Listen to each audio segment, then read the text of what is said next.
So to start this off, I've seen so many posts with several comments that are insulting and horribly rude to the writer. I'm a bit nervous of how this will be perceived, but I'm gonna post it anyway. For context, I'm 20, and at the time of these events I was around 12 to 13. So I grew up in a very rural area. Like, my town was so small it was legally considered a village. My house was one of 4 on a span of 40 acres. My childhood home, my grandparents' house right up the street, and 2 neighbors. One of the neighbors, not the subject of the post, we call him T, had been living across near my family for as long as I can remember, and he rented out a trailer he owned which was inhabited by the 4th neighbor, the subject of this post. We will call him J. J and his girlfriend, who we will call A, had moved in a few months before these events, and I hadn't really met them. I knew of them, but I hadn't interacted with them directly. The day I met J and A was extremely awkward, as I was a kid and didn't really want to talk to them, but my grandma had made me go with her to drop off some vegetables she had grown in her garden. When they came out after my grandma knocked on the trailer door, I was first struck by how they looked. I know that sounds bad, but I'm not judging.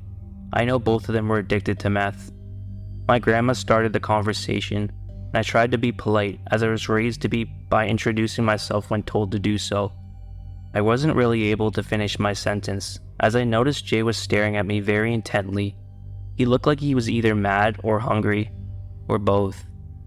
Not the creepiest off the bat, as they both seemed polite enough, and I brushed off the stare as just him trying to be polite, looking at me as I spoke to him as most people do. The creepy part is that as time went on, he began to try and be near me more and more. He'd ride his bike past our house over and over for what seemed like hours, while me and my brother played catch in the yard, with baseball gloves and a softball. Then he began to go to church with me, my brother and my grandparents. He'd make sure to sit right next to me in the back seat of the car as he rode with us. If my brother tried to sit in the middle so I wasn't right next to Jay, he'd throw a fit about how my brother was squishing him against the door. Then he began coming to my grandma's house when she'd have me and my brother after school, offering to tutor me with various subjects. What really scared me was that I begun to see him walking near our house at night, trying to shine a flashlight into my window. He tried various things to get close to me. He tried to convince my parents to let him teach me how to golf, tried to help me practice my catching positions for softball, tried to get me to go with him and A to the movies, and none of these things ever included my brother, only me. Things finally came to a head when I was playing with my dog outside in our front yard. She was a boxer, and he started repeatedly doing laps on his bike down the road again, staring at me like he did the day we met. It was extremely uncomfortable. I've always had very good intuition about people, and something was always just off with him. But that day, I was terrified. He parked his bike right in the middle of the road and got off. He started walking towards me at almost a jog, and I just kept backing away. What happened next is why I believe that dogs are a better judge of character than people could ever be. My boxer ran up to him and launched herself onto him when he was about 6 feet from me. She tore into his arm and I saw blood. I screamed, and my mom ran out shortly after. She was trying to pull the dog off him, but as soon as she was able to, holding onto the dog's collar, she started yelling at him, asking why he was in our yard with me alone. He couldn't answer her and just started running back to his bike, riding back to the trailer. My grandma ended up driving him to the hospital as J and A didn't have a car, and I learned later he got 16 stitches. He never gave a reason as to why he was approaching me, and they moved out shortly after. Haven't seen him since, and still terrified to this day to run into him again. So I live alone in an apartment complex, and a few months ago this guy moved in upstairs from my unit. When I would leave or walk to my door, I would see him above the balcony, watching me, and not even in an inconspicuous way, just flat out hanging over the rail and watching me. I ran into him once when he was walking downstairs. He commented that my dog was cute, and asked if I wanted to go upstairs to his apartment to give him a treat. I declined, and he kept insisting, but I said no and walked back inside as fast as I could. I felt a very weird energy to that. At some point, maybe a month later, a couple of boxes of dog treats were at my door, without a note, which led me to believe they came from him. Packages that said they were delivered were missing. So one day, I checked the front office, and what do you know? Creepy guy works at the complex. So he asks what my apartment number is, grabs a package from the back, and tried to initiate conversation, as I can tell he knew who I was. But I just pretended like I did not recognize who he was, and walked out of there. It was then I felt really uncomfortable. This guy now knows my name and info, so I steer clear of him as best as I can. But then there are still weird instances going on, where it says a package was delivered that was not at my front door, and they were either at the lobby or show up a week later out of the blue. Just tonight, 2 packages were at my front door that I saw with my own eyes while I was walking my dog, and I figured I would just grab them when I go back inside. But when I came back, they were no longer there.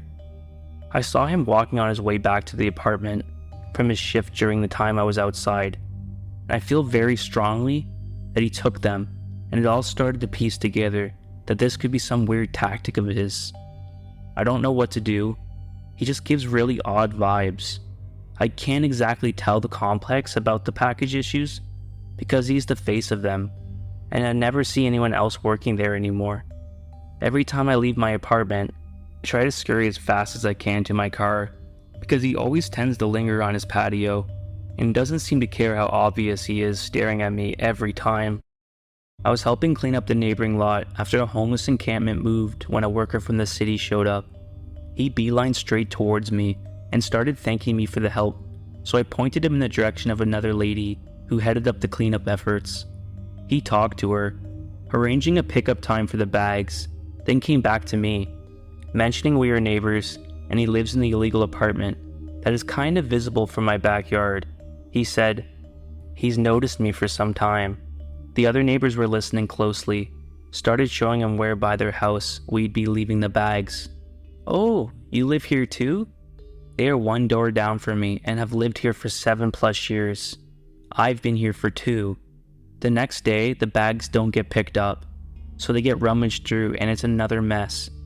But the city cleans it up the following day during regular pickup. Great, this guy shows up at my door, talking about how the community organizer, which wasn't me, needed to call the city for pickup. He took care of it. The community organizer knows she needed to call, but didn't do it because he showed up in uniform, telling us that it would be taken care of. He offered the help. It's like he came over because he had an excuse to come talk to me. When he turned to go, I started talking to the landlord next door who was doing repairs nearby, and he just stared and lingered on the sidewalk. Everything about him is a major red flag. Even the neighbors noticed. I gotta stop wearing sports bras and tube tops in my yard, I guess. Hi guys, this is a real story that has absolutely traumatized me and my boyfriend. 2 years ago, I moved to the UK for university, as I always wanted to go there and get away from my parents as the situation at home was beginning to become too toxic for me. In first year at uni, I moved into a student accommodation and met some really good people. It was a good year, without meeting my boyfriend, who I'm still with, and just enjoying my time away from my family, and discovering what independence really meant. Anyhow, a second year came by. I decided with some friends to move into a house rented by student accommodations, but at least we had our own house, and weren't restricted as much with noise and parties as living in a small shared flat, like in first year.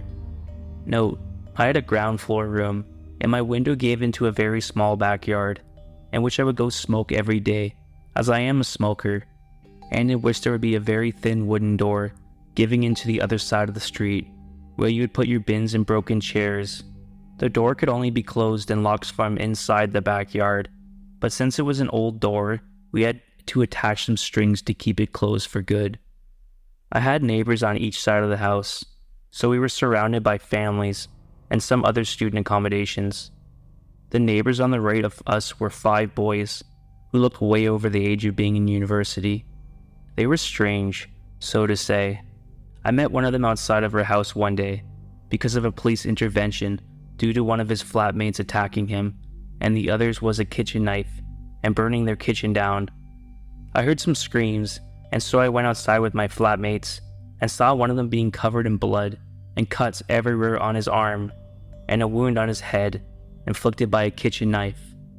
Me and my flatmates didn't know what to do, so we offered him help to clean himself and gave him an old t-shirt to change out of his bloody clothes. We then saw the guy who hurt these flatmates being escorted out by the police and into a van driven off to be arrested. I don't know anything more about the story. The police didn't really tell us anything else. Anyway, the guy who we helped was quite weird. He said a lot of BS and kept trying to grab me and flirting with me. And we noticed when helping him, he smoked quite a lot of marijuana, but just didn't really care at the moment, as we just wanted to make sure he was okay, as we didn't know him.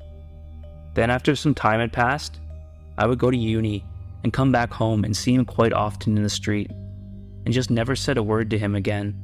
But one day, he came up to me in the street while I went to the corner shop and started talking to me weirdly, and I didn't feel comfortable at all with that for some reason, so I just didn't respond to him. He then just said, "Oh, that's okay. I'll just wait in front of your house then, and we can talk further." No need to say I was creeped out and just thought he was joking, so I bought my drink at the shop and headed back to my street. As I turned in the street where my house was, I saw him with his flatmate sitting on my doorstep and waiting for me. So I panicked and went back next to the corner shop and called my only guy flatmate to ask him to open the door and tell the guys to go away. But obviously, he wasn't home and no one else was either. So I literally just waited it out until they left an hour later, and then sprinted back home and locked the front door. Note, my front door had a glass panel on it where you would be able to kind of make out who was standing in front of it. After this already pretty scary encounter, I just tried to avoid the guy and mostly succeeded for a while. But then one day, as I went smoking in the backyard, I noticed that the wooden door, which is always closed, was open, and the strings that was put there to keep it closed were cut off. For whatever reason, I didn't think anything of it and just closed the door again and put new strings on it, thinking it was one of my flatmates who took the bins out and just didn't tie it back. The weird neighbors would very often scream and yell and fight in their house, and it would wake me and my flatmates up in the middle of the night, but we kinda got used to it after a while. But one evening, my boyfriend slept over like he usually did, and he, who usually never even wakes up because of a noise, woke up in the middle of the night because of a bang and some whispering. I was sound asleep, so he very silently woke me up, and we both just waited in the dark and listened for any other noises. Suddenly, we heard the wooden door just bang, just shot open, and some footsteps next to my window.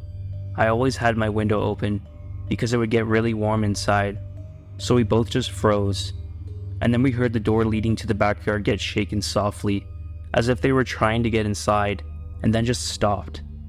Luckily, we had the curtains closed, so they couldn't see us, but we were ready to get dressed and get the fuck out of the room and lock them in if they came in from the window. Then we just heard my window move and get more open, and one of the guys sang something in a different language that we didn't understand and started to hear them trying to get in. My boyfriend and I just shot up out of bed, took my phone, and put clothes on and ran out the room and out of the house. So I then called my flatmates and told them to lock themselves in their rooms, and then the police, who luckily came in less than 5 minutes as the headquarters were a couple streets down from us. I don't remember anything after the police came. I think me and my boyfriend were in shock. They ended up catching one guy, the other fled, and was later found a few streets up smoking weed. The police told us they went inside of their house and found a lot of meth and heroin, and that they were just carrying a massive kitchen knife with them. I was so confused, as I've never done anything to offend or do anything wrong to my neighbors. So the idea of them breaking in with God knows what intentions with the kitchen knife terrorized me and my boyfriend. The two guys ended up being arrested, and one of them was put in prison for 2 years for carrying a weapon with intention to harm. I never heard anything else from the police, and I moved back home a few months later, as I was so scared, and it tormented me for months on end, not knowing what would have happened if my boyfriend didn't wake up. I'm now still coping with it, and finding it really tough to get over it, of always asking myself, what if, and what would have happened if. Now I very often wake up because of the slightest noise, and I get horrible nightmares because of it, but hey, At least I'm still with my boyfriend, and we often talk about it, and it helps a lot. I hope everyone enjoyed those stories. If you like these stories and my old stories, feel free to subscribe and like and share this video, as your feedback means the world to me. And if you have any stories you want me to narrate, please send them down where my links in my description are. I would love to narrate them. And as always, stay depraved.